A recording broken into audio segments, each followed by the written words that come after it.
Hello everyone, welcome back to my channel. So I hope कि आप सभी लोग बहुत अच्छे होंगे और आप अपने एग्जाम की प्रिपरेशन भी बहुत अच्छे से कर रहे होंगे।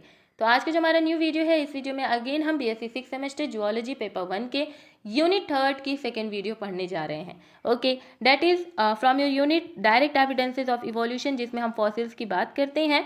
इसमें जो हमारा टॉपिक है वो है इनकम्प्लीटेंस ऑफ फॉसिल। क्या है इनकम्प्लीटेंस ऑफ फॉसिल? इससे पहले अगर हम प्रीवियस क्लासेस की बात करें तो उसमें हमने फॉसिल्स के बारे में काफ़ी कुछ पढ़ा कि what is actually fossil and क्या क्या टाइप्स थे हमारे फॉसिल्स के।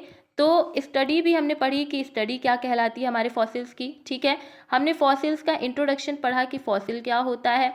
ठीक है, उसके बाद हमने बहुत सारे टाइप्स पढ़े, तो वो सभी कुछ आपको देखना होगा एंड देखने के लिए आप डिस्क्रिप्शन बॉक्स में भी चेक कर सकते हैं। उसके साथ ही साथ आप एक बार चैनल पर विजिट करिए, वहाँ पर भी आपको चीज़ें मिल जाएंगी।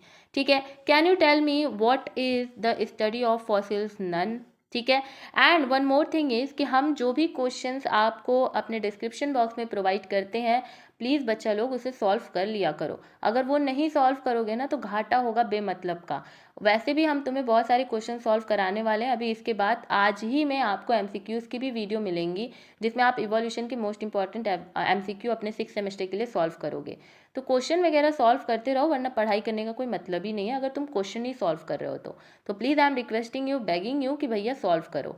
ओके, चलो, जो हमारा फॉसिल्स का इनकम्प्लीटेंस है इसके बारे में पढ़ते हैं। इनकम्प्लीटेंस ऑफ फॉसिल मतलब क्या होता है? नाम ही बता रहा है कि भैया इनकम्प्लीट है, हम अधूरे हैं।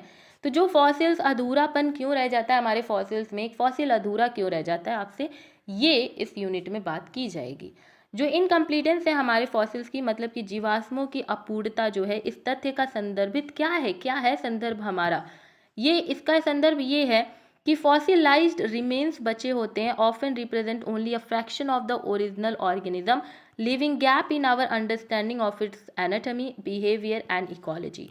ठीक है, अच्छा, मान लीजिए कि आपका इतना बड़ा 6 सेमेस्टर का सिलेबस है। ठीक है, और उस सिलेबस में से आपने कुछ ही सिलेबस के पोर्शन को तैयार किया, आधे जो पोर्शन है उन्हें आपने क्या कर दिया, छोड़ दिया। ठीक है, तो आपने क्या किया, आपने इस सिलेबस को इनकम्प्लीट तैयार किया और आपका जो पेपर बनेगा आपके सिलेबस से, ये जो आपका पेपर आया, इसमें ऐसा नहीं है कि जो यूनिट्स आपने तैयार की हैं केवल उसी से क्वेश्चन आएंगे।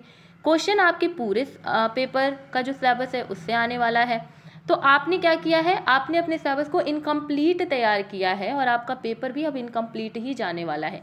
यहाँ पर क्या होगा ना कि अगर जब आपके पास 10 क्वेश्चन होंगे ना, तो उसमें से 2 आएंगे और आपको 8 क्वेश्चन में क्या होगा, बहुत ज़्यादा डिस्टर्बेंस होगा। आप सोचने लगोगे, आप कन्फ्यूज़न में रहोगे कि भाई ये कहाँ पढ़ा यार, ये तो मैंने पढ़ा ही नहीं है। अरे ये तो जो यूनिट मैंने छोड़ा उसी से सारे क्वेश्चन आ गए। और स्टूडेंट लाइफ का ये बड़ा पता नहीं क्या ही है ना कि जो यूनिट जो टॉपिक छोड़ के जाओ सारे क्वेश्चन वही आ जाते हैं, है ना। तो ये बहुत बड़ा ट्रेजेडी है। अब यहाँ क्या हम बताना चाह रहे हैं कि जैसे आपने अपना सिलेबस इनकम्प्लीट छोड़ा तो आपको कन्फ्यूजन हुई कि भाई ये क्वेश्चन हम अटेम्प्ट कैसे करें, ये क्वेश्चन आया कहाँ से है। वैसे ही जब हमें फॉसिल्स इनकम्प्लीट मिलते हैं, क्या मिलते हैं हमें, हमें अपूर्ण मिलते हैं या हमें अधूरे मिलते हैं ना, तो हमारे अंदर लाखों कन्फ्यूजन्स हो जाते हैं, living gap in our understanding.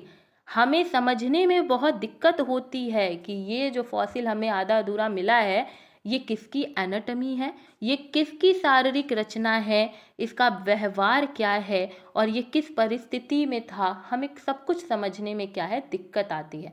तो इनकम्प्लीट मतलब अधूरापन। तो जब भी एक फॉसिल इनकम्प्लीट होगा, अधूरापन उसमें होगा, तो हमें बहुत सारी चीज़ें समझने में हम नाकाम रहेंगे, हमें पूर्णतः वो समझ में नहीं आएगा।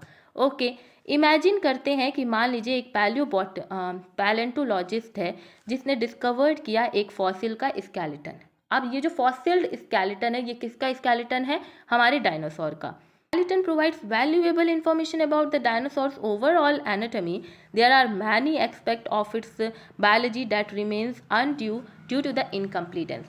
एक हमारे पास क्या है, साइंटिस्ट हैं जिन्होंने क्या किया, एक फॉसिल को क्या किया, इन्होंने डिस्कवर किया। एंड ये फॉसिल जो है ये केवल हमारे डायनासोर के स्केलेटल है। ठीक है, स्केलेटन जो है उसका फॉसिल है। ठीक है, अब ये जो फॉसिलाइज्ड स्केलेटन है ये आधा अधूरा है, मतलब कि ये इनकम्प्लीट है। इसे इनकम्प्लीट, इसके इनकम्प्लीट होने की वजह से देखो ऐसा नहीं है स्केलेटन मिल गया तुम बहुत सारी चीज़ें पता लगा लोगे। ओवरऑल एनाटॉमी चलो तुमने स्केलेटन से पता लगा लिया, बट बहुत सारे बायोलॉजिकल एस्पेक्ट हैं उस डायनासोर के जो तुम नहीं पता लगा पाओगे, क्योंकि वो क्या है, इनकम्प्लीट है। समझ में आ रहा है इनकम्प्लीटेंस ऑफ फॉसिल क्या होता है? बहुत ईजी है, नाम से ही समझ में आ रहा है कि फॉसिल इनकम्प्लीट है, फॉसिल अधूरा है। क्यों अधूरा है, रीजन अभी बताएंगे। अभी देखो, जब डायनासोर का स्केलेटन एक साइंटिस्ट ने खोजा, डिस्कवर किया, तो उसे कुछ एक्सपेक्ट पता चले, कुछ नहीं पता चले। जैसे सॉफ्ट टिश्यूज स्ट्रक्चर, ठीक है, उस अगर केवल स्केलेटन मिला, अगर उसके अलावा कुछ और मिलते तो बहुत सारी चीज़ें पता चल जाती। जैसे कि अगर हमें उस डायनासोर का सॉफ्ट टिश्यू स्ट्रक्चर मिला होता, जो कि नहीं मिला है, ठीक है, अगर मिला होता जैसे कि मसल्स, ऑर्गन्स एंड स्किन्स, ये सब अगर हमें मिले होते उस फॉसिल्स में, तो हमारी अंडरस्टैंडिंग डायनासोर की फिजियोलॉजी की भी हो जाती। स्केलेटन मिला तो केवल एनाटॉमी पढ़ पा रहे हैं ना, लेकिन अगर सॉफ्ट टिश्यू स्ट्रक्चर्स मिलते, मसल्स मिलता, ऑर्गन मिलता, तो इससे हम क्या करते, उस डायनासोर की फिजियोलॉजी भी पढ़ लेते। उसके अलावा हम डिटेल, इसके अलावा कुछ और चीज़ें मिलती हमें, तो हम उस डायनासोर का बिहेवियर का पता लगा पाते, उसके व्यवहार का पता लगा सकते कि हाउ इट हंटेड, ये कैसे अपना खाना खाता था, कैसे शिकार करता था, कैसे अपने पर्यावरण के साथ इंटरैक्ट करता था, ठीक है। और उसके अलावा बहुत सारी चीज़ें हमें पता लग जाती, लेकिन क्योंकि केवल हमें स्केलेटन अलोन मिला है, तो हमें ज़्यादा कुछ पता नहीं चल पाएगा। तो जो फॉसिल मिला हमारे साइंटिस्ट को, वो कैसा था, वो आधा अधूरा था। केवल एनाटॉमी पता चलेगी स्केलेटन से, और ना हमें फिजियोलॉजी पता चलने वाला है, ना हमें उसका इन्वायरमेंटल बिहेवियर पता चलने वाला है, ना ही हमें उसकी सोशल लाइफ के बारे में कुछ पता चलने वाला है। ओके, तो this is all about your incompleteness. उसके अलावा जेनेटिक इन्फॉर्मेशन जो है, जो कि एक क्रूशियल रोल प्ले करती है इवोल्यूशन को समझने के लिए, वो भी एंटायरली एब्सेंट हो जाता है बिकॉज ऑफ द इनकम्प्लीटेंस। हमें केवल स्केलेटन मिल रहा है, तो जेनेटिक इन्फॉर्मेशन कहाँ से मिल जाएगी? एक हड्डी मिल जाएगी तो तुम जेनेटिक इन्फॉर्मेशन निकालोगे? बिल्कुल नहीं निकाल पाओगे। तो ये भी दिक्कत आपको देखने को मिलती है। इन्वायरमेंटल कॉन्स्टेंट्स, जैसे कि specific ecosystem of dinosaur inhabited में be difficult to discern solidly from the fossilize remain. वही बात कहा जा रहा है कि केवल एक एक्सपेक्ट के मिलने से कुछ नहीं होने वाला है, बहुत सारे एक्सपेक्ट होने चाहिए, ठीक है। बहुत सारे रीजंस भी होते हैं कि क्यों एक फॉसिल इनकम्प्लीट रह गया, क्यों एक फॉसिल पूरी तरीके से कंप्लीट तरीके से हमें नहीं मिल पाता है। और मैक्सिमम हमें फॉसिल्स इनकम्प्लीट ही मिलते हैं, क्योंकि millions and billions of years के बाद ही हमें फॉसिल मिल रहा है। तो कैसे हम ये एक्सपेक्ट कर सकते हैं कि हमें सभी के सभी, हमें एनाटॉमी भी पता चल जाए, हमें फिजियोलॉजी भी पता चल जाए? तो फॉसिल की इनकम्प्लीटेंस समझाने का मतलब यही है कि मोस्ट ऑफ द केसेस में फॉसिल्स इनकम्प्लीट ही मिलते हैं, and there is a reason. Actually is नहीं, देयर आर द रीजंस, ठीक है, बहुत सारे रीजंस हैं उसके। One of the reason is fragmentation. क्या फ्रेगमेंटेशन का रीजन है? जो फॉसिलाइजेशन है, that occurs under condition where the organism remains are fragmented or incompleted. This can happen due to factors like decay, scavenging and geological processes. हो सकता है कि जो डायनासोर है, ठीक है, जो डायनासोर है, इसके क्या हुए ना, केवल फ्रैगमेंट ही हमें देखने को मिले। ये फ्रैगमेंटेशन में ही हमें इन्हें देखने को, हमको इनका फॉसिल्स मिला। क्यों मिला? क्योंकि डीके की प्रोसेस हो गई है ना। हम देखते हैं कि कुछ पार्ट जो हैं इस डायनासोर के, वो डीके हो गए, वो सड़ गए। कुछ पार्ट स्कवेंजिंग, कुछ पार्ट हमारे माइक्रो ऑर्गेनिजम्स एंड ऑर्गेनिजम्स ने खा लिया। और कुछ जो जियोलॉजिकल प्रोसेसेस हैं, जैसे कि बहुत सारे हमारे भूमि पे होने वाली जितनी प्रोसेसेस हैं, उनके वजह से कुछ जो उनके पार्ट्स हैं वो क्या हो गए, दब गए, कहीं कहीं खो गए। तो ये फ्रेगमेंटेशन जो है, this is one of the reason जहाँ पर आप इनकम्प्लीटेंस देखते हो फॉसिल्स में, ठीक है। तो अगर आपसे कोई पूछेगा फॉसिल इनकम्प्लीट क्यों है, तो one of the reasons is कि आपका फ्रेगमेंटेशन, कि जो फॉसिलाइजेशन जब हुई है उस ऑर्गेनिज्म की, तो वो फ्रेगमेंट्स में हुई है। क्यों? क्योंकि कुछ पार्ट जो हैं वो डीके मतलब सड़ गए हैं, कुछ पार्ट जो हैं वो खा गया है ऑर्गेनिज्म, और कुछ जो हैं वो जियोलॉजिकल प्रोसेसेस की वजह से इधर उधर खो गए हैं। फिर बायस इन प्रिजर्वेशन, हमारा नेचर भी बड़ा बायस हो जाता है कभी कभी। जैसे कि कुछ इन्वायरमेंट बहुत ज़्यादा कंडक्टिव होते हैं हमारे फॉसिलाइजेशन की प्रोसेस में। जैसे कि जो हमारा फॉसिल कॉमनली सेडिमेंट्री रॉक में पाया जाता है, वो हम इग्निशन एंड मेटामॉर्फिक में नहीं देख सकते हैं। तो ये भी हो सकता है कि हमारा इनकम्प्लीट फॉसिल क्यों है, क्योंकि वो इग्निशियस या फिर मेटामॉर्फिक रॉक में हो, ठीक है। तो सेडिमेंट्री रॉक में फॉसिल जो है ये कॉमनली मिलते हैं, ठीक है, सेडिमेंट्री रॉक में। लेकिन हो सकता है भाई, अब ज़रूरी तो नहीं कि हर एक ऑर्गेनिज्म सेडिमेंट्री रॉक के पास ही रहे, हो सकता है कुछ हमारे इग्निशियस एंड मेटामॉर्फिक के पास भी हैं। तो उनका जब जो मान लीजिए वो डायनासोर इग्निशियस वाले में या मेटामॉर्फिक रॉक में जा करके दब गया, उनके द्वारा वो मर गया, तो वहाँ पर जो फॉसिल होगा, क्योंकि वो सपोर्ट ही नहीं कर रहा, वो नेचर जो है वो बायस्ड है हमारे सेडिमेंट्री रॉक की तरफ, तो वो प्रिजर्व ही नहीं कर पा रहा है इग्निशियस एंड मेटामॉर्फिक वाला। इस वजह से उनके आधे अधूरे ही फॉसिल हमें मिलेंगे, दैट इज़ इनकम्प्लीट। ओके, तो आपको दो रीजंस पता चले कि क्यों एक फॉसिल इनकम्प्लीट मिलता है आपको, क्योंकि फ्रेगमेंटेशन एंड बायसनेस होती है प्रिजर्वेशन में। ठीक है, जीवाश्मों की अपूर्णता इस तथ्य को संदर्भित करती है कि जीवाश्म अवशेष अक्सर मूल जीव के केवल एक अंश का प्रतिनिधित्व करते हैं, जिससे इसकी शारीरिक रचना, व्यवहार और परिस्थितिक की हमारी समझ के अंतराल रह जाता है। यह एक उदाहरण है। ठीक है, I think this line is wrong, I think. Okay, so ये एक्चुअली में ना, ये दोनों ही लाइन ऊपर की हैं, तो इसके लिए हमें प्लीज़ माफ़ करिएगा। हम कोशिश करेंगे कि एडिटिंग के टाइम पर हिंदी इनकी डाल दें। ठीक है, सेलेक्टिव प्रिजर्वेशन इज़ अनदर आपका जो रीज़न है कि सेलेक्टिव प्रिजर्वेशन में कि सभी ऑर्गेनिज्म जो हैं वो एक तरीके के नहीं होते हैं। तो जब वो एक तरीके के नहीं है, उनका स्ट्रक्चर एक तरीके का नहीं है, उनकी एनाटॉमी एक तरीके की नहीं है, उनकी फिजियोलॉजी एक तरीके की नहीं है, तो ज़रूरी नहीं है कि वो एक तरीके से फॉसिलाइज्ड हों।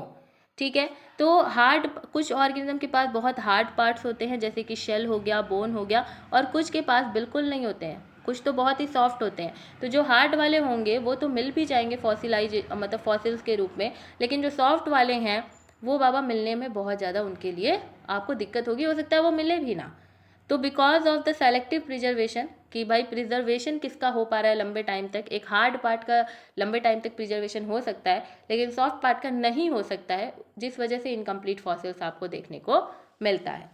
ओके, उसके अलावा डिपोजिशनल इन्वायरमेंट की बात करें तो the environment in which an organism lived and died greatly influences it's chances and becoming a fossil. जिसमें कोई जीव रहता है या मर जाता है, उस जीवाश्म बनने की संभावना को बहुत प्रभावित करता है। एक जगह, एक एरिया जहाँ पर आप रह रहे हो, वहीं पर अगर आपकी डेथ हो जाए तो वहाँ पर फॉसिल्स आपका बन जाएगा। तो कहाँ रह रहे हो, कैसे रह रहे हो, ये फॉसिल बनने में बहुत ज़्यादा हेल्प करता है, बहुत अफेक्ट करता है। अगर हम बात करें तो हमारा एक्वेटिक इन्वायरमेंट में आपको एक्वेटिक जो मैराइन एनिमल्स होंगे, जो मैराइन ऑर्गेनिजम्स होंगे, उनकी फॉसिल्स आपको ज़्यादा प्रिजर्व दिखाई देगी, better than the terrestrial one. अगर मैराइन में जा करके एक टेरेस्ट्रियल, ठीक है, मान लीजिए एक एक्वेटिक इन्वायरमेंट है, पानी वाला इन्वायरमेंट है, वहाँ पर जा करके एक टेरेस्ट्रियल कोई भी मर जाए, तो वहाँ पर फॉसिल हमारे टेरेस्ट्रियल वाले की आपको बहुत ही इनकम्प्लीट मिलेगी। बिल्कुल मिले, हो सकता है वो मिले भी ना, क्योंकि वो उसका हैबिटेट है ही नहीं, है ना। लेकिन मैराइन वाले जो है वो अगर एक्वेटिक में मरे तो वो बहुत ही अच्छे से प्रिजर्व एक्वेटिक करके रखेगा, क्योंकि भाई भाई हो गया ना, भाई तुम तो मेरे ही जगह रहने वाले हो, तुम तो भाई इसी साम्राज्य के कुछ हो, मतलब पार्ट हो, तो तुम्हें हम कैसे हार्म कर सकते हैं। तो यहाँ पर भी एक बायसनेस आ गई कि भैया एक्वेटिक वाले में मैराइन वाला बढ़िया से रह लेगा, लेकिन टेरेस्ट्रियल वाला नहीं रह पाएगा, तो उसका फॉसिल आपको वहाँ पर प्रिजर्व नहीं दिखेगा टेरेस्ट्रियल वाले का एक्वेटिक इन्वायरमेंट में, है ना। एक्वेटिक में आपको किसका दिखेगा, मैराइन वाले का दिखेगा, क्योंकि वो सपोर्ट करेगा। ठीक है, फिर टैफ्नोमिक प्रोसेस एक होती है। टैफ्नोमी क्या होती है, ये रिफर करती है ऐसी प्रोसेस को, ठीक है, that affect organic remains after death but before fossilisation. तो जो हमारी टैफोनोमी है, टैफोनोमी एक ऐसी प्रोसेस है जो कि हमारे ऑर्गेनिक रिमेन, मतलब कि जो प्लांट एंड एनिमल्स जो मर जा रहे हैं उनके जो रिमेन्स हैं आफ्टर द डेथ, लेकिन जैसे होता है ना कि एक एक प्लांट है वो मरा, ठीक है, अब ये फॉसिल में चेंज होगा, तो ये बीच वाला बात कर रहा है। ठीक है, इस दौरान पे जो प्रोसेसेस होती हैं, जैसे कि डीके हो गया, सड़ जाना इसका, इस प्लांट का, या कोई ऑर्गेनिज्म इसे खा रहा है, स्क्वेंजिंग की प्रोसेस, या ट्रांसपोर्टेशन हो रहा है इसका, ये सब डिस्ट्रक्शन एंड ऑल्टरनेशन के जो हमारा फॉसिल है उसको डिस्ट्रक्ट या ऑल्टरनेट करने में बहुत ज़्यादा रोल प्ले करता है। अगर इस प्लांट को पूरे के पूरे ऑर्गेनिजम्स खा गए तो क्या ये फॉसिल बन पाएगा, बिल्कुल नहीं बन पाएगा, है ना। तो प्लांट का फॉसिलाइजेशन खत्म ही है। अगर हम एनिमल का भी एग्जांपल लेते हैं तो ये भी तो ऑर्गेनिक है ना, एनिमल भी ऑर्गेनिक है। अगर उसे ऑर्गेनिजम्स खा जाते हैं, डिकम्पोज कर देते हैं, डीके होकर के पूरा खत्म, तो क्या वो फॉसिल बन पाएगा, नहीं बन पाएगा।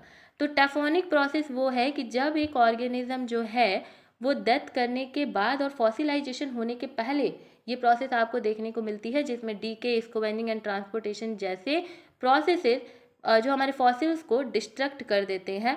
और फर्दर क्योंकि उन्होंने डिस्ट्रक्ट कर दिया, एक्चुअली डीके कर दिया, खा गए, तो आधा ही आधा तो सामान बचा ना, तो ये भी हमारे फॉसिल को इनकम्प्लीट बना देता है। ठीक है, तो टेक्टोनिक प्रोसेस याद रखना, बहुत अच्छा वर्ड है और अच्छा लगता है जब आप लोग कुछ यूनिक यूनिक चीज़ें लिख के आते हो। तो फिजियोलॉजिकल इवेंट जैसे कि सॉइल इरोजन, ठीक है, वॉल्केनिक एक्टिविटीज़ या टेक्टोनिक मूवमेंट्स की वजह से भी हमारे जो बड़ी फॉसिल्स होते हैं या डिस्ट्रॉय मतलब सॉरी जो नीचे गड़े हुए जो फॉसिल है, ठीक है, जीवाश्म में है, वो क्या हो जाते हैं बिकॉज ऑफ द इरोजन, कटाव की वजह से, ज्वालामुखी की गतिविधि की वजह से या टेक्टोनिक प्लेट्स के मूवमेंट की वजह से इन्हें भी क्या होता है, डिस्ट्रॉय हो, ये भी डिस्ट्रॉय हो जाते हैं। इनमें क्या होता है, डिस्ट्रक्शन पाया जाता है। एक जगह पर फॉसिल सोचो, एक डायनासोर है, वो एक एरिया में मरा हुआ है, अब यहाँ पर उसकी फॉसिल बन रही है, लेकिन अचानक से यहाँ पर भूचाल आ जाए, है ना, यहाँ पर ऐसे अर्थक्वेक आ जाए या फिर टेक्टोनिक प्लेट के मूवमेंट वही अर्थक्वेक आ जाए, ठीक है, तो अर्थक्वेक आने के बाद अब यहाँ पे जो फॉसिलाइजेशन हो रही होगी, अब ये क्या हो जाएगा, टूट जाएंगे, ये डायनासोर के जो बोन्स होंगे, जो पार्ट्स होंगे, वो टूट जाएंगे, जिसकी वजह से टूट गए तो अब इनकम्प्लीट हो गया। अब तुम्हें हो सकता है कि टूटने के बाद कभी सर मिल जाए, कभी पीछे की बैकबोन मिल जाए, कभी कुछ मिल जाए, है ना, तो ये भी इनकम्प्लीटेंस को लीड करती है। तो देयर वर सेवरल रीजन्स और सब चीज़ हमने आपसे बताया। तो इनकम्प्लीटेंस ऑफ फॉसिल, आई होप कि आपको समझ में आया होगा, बहुत ईजी टर्म था। And that's all about the today's video. कल हम पढ़ेंगे डेटिंग ऑफ फॉसिल्स के बारे में। एंड अभी आप लोगों को इवोल्यूशन यूनिट 1 से रिलेटेड MCQ मिलेगी, तो वो क्लास आप अटेंड कर लेना, और उसके बाद वैसे ही हम आपको और भी MCQ सॉल्व कराते रहेंगे। ओके, तो I am doing my best again. आपको क्या करना है, चैनल को सब्सक्राइब करिए, लाइक करिए वीडियोस को, एंड प्लीज़ जल्दी से जल्दी 1 लाख सब्सक्राइबर तक इस चैनल को पहुंचाइए, क्योंकि please do like share and subscribe to this channel. And meet you in the next video. तब तक के लिए आप हंसिए, मुस्कुराइए, चैनल को सब्सक्राइब करिए, शेयर करिए। Bye bye, take care, be happy, bye bye.